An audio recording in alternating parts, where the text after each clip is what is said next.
Hindi ko malasahan yung matcha niya kasi matamis yung kinakain ko. Super matamis. I'm gonna try the donut naman para balance. Balance? Wala na. Nasira na yung donut. Hindi na siya pure chocolate. Hindi na siya pure chocolate. Madami akong problema ngayon sa buhay kasi hindi ko na nabibili yung mga bagay na hindi ko hindi ko na nabibili yung mga bagay na gusto ko. Meron akong gustong share sa inyo kasi binabala ko mag solo vlog date. Solo date vlog.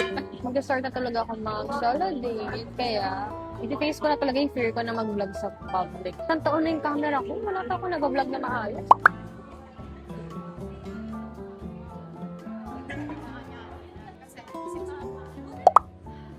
Okay, natapos na ako. 8:30 or 8:40? Bibili pa ako ng donut. Pasalubong ko for them.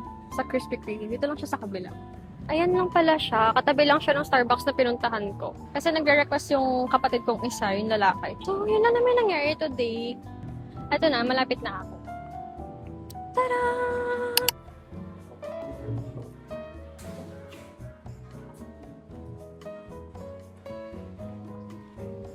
Wala nang glazed donuts.